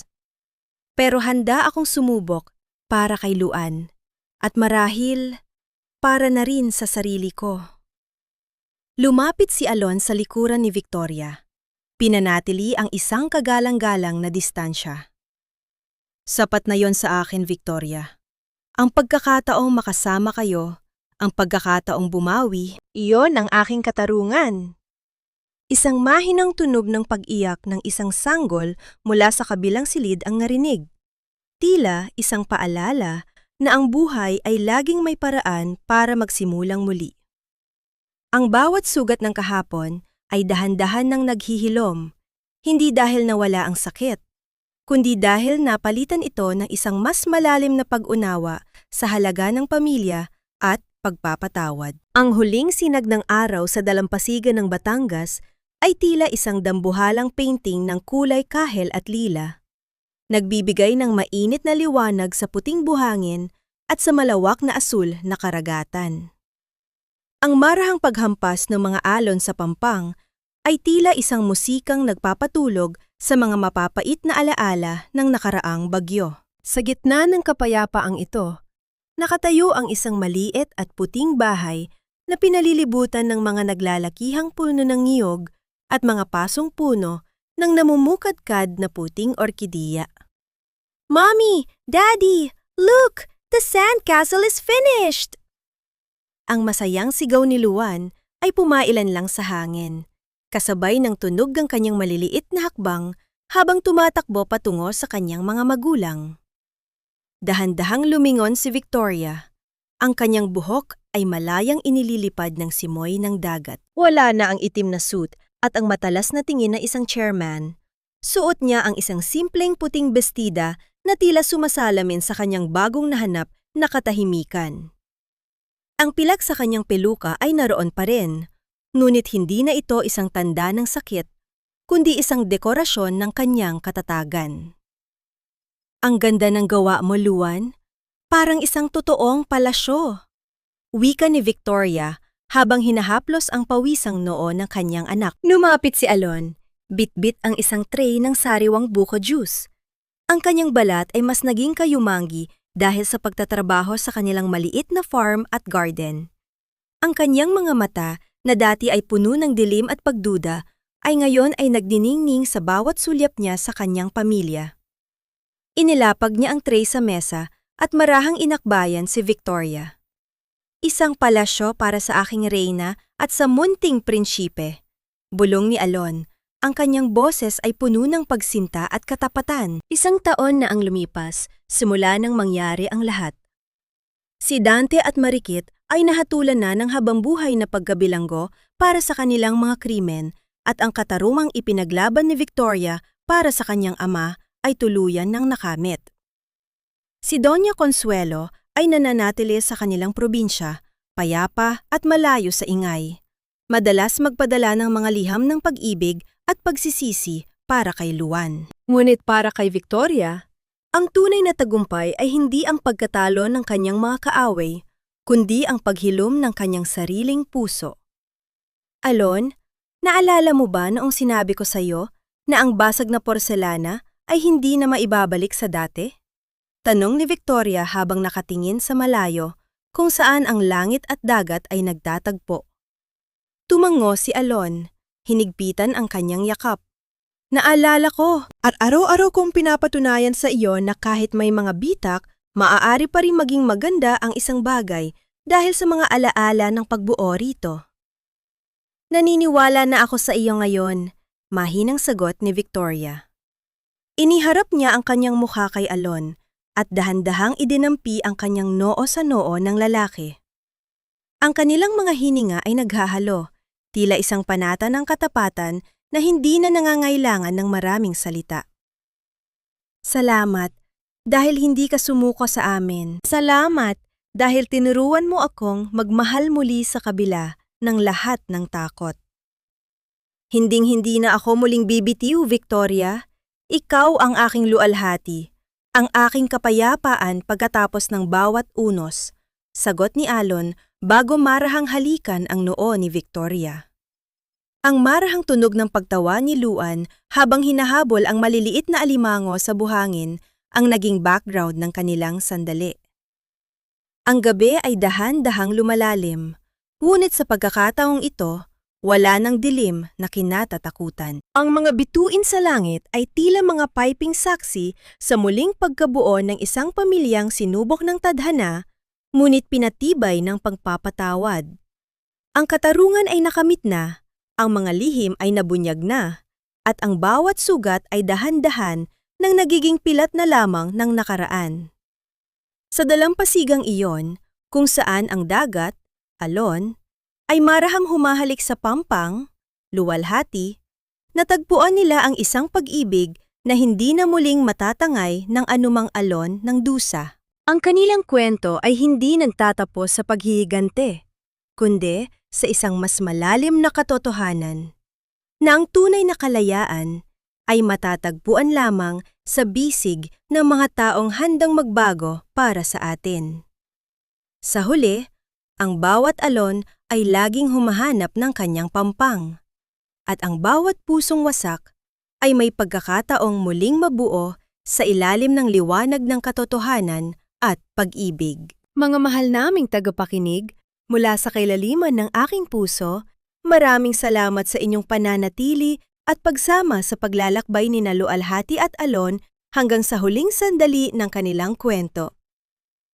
Habang hinahabi ko ang bawat kabanata ng kasaysayang ito, lalo na ang mga sandali ng matinding pait noong pinalaya si Lualhati sa gitna ng malupit na unos at ang kanyang pagtangis para sa anak na hindi pa niya nasisilayan, naramdaman ko ang bawat hapdi at bigat sa aking sariling dibdib. Hindi madaling isulat ang sakit, lalo na't ang bawat luhang pumatak sa kwentong ito ay inspirasyon mula sa mga totoong sugat na madalas nating makita at maranasan sa ating paligid. Mga sugat na sa kabila ng lahat ay naghihintay lamang ng tamang panahon upang maghilom. Ang kwentong ito ay isang paalala na ang tunay na pag-ibig ay hindi lamang tungkol sa tamis ng pagsasama, kundi sa tapang na harapin ang pait ng nakaraan. Ito ay tungkol sa kapatawarang hindi ibinibigay dahil lamang karapat-dapat ang nagkasala, kundi dahil karapat-dapat ang ating sariling kaluluwa sa kapayapaan. Ang pag-asa ay tila isang maliit na butil ng binhi na itinanim sa gitna ng tigang na lupa. Laging makakahanap ito ng paraan upang sumibol basta't may dilig ng katapatan at sikat ng araw ng tunay na pagbabago. Ngunit sa pagtatapos ng huling pahinang ito, may isang tanong na nais kong iwan sa inyong mga puso. Kung ikaw ang nasa kalagayan ni Lualhati, kaya mo rin bang buksan muli ang iyong pintuan para sa taong naging sanhi ng iyong pinakamalalim na pait? O sapat na ba ang katarungan upang masabing tapos na ang lahat at dapat nang magkanya-kanya ng landas? Nais ko pong marinig ang inyong mga saloobin at damdamin. Ibahagi ang inyong kwento at opinyon sa ating comment section sa ibaba. Huwag din po nating kalimutang i-like at i-share ang ating kwento upang mas marami pa tayong maabot na pusong naghahanap ng lakas at pag-asa sa gitna ng kanilang sariling mga unos. Maraming salamat sa inyong walang sawang pakikinig at hanggang sa muli nating pagsasama sa susunod na kabanata ng buhay, pagpalain tayong lahat.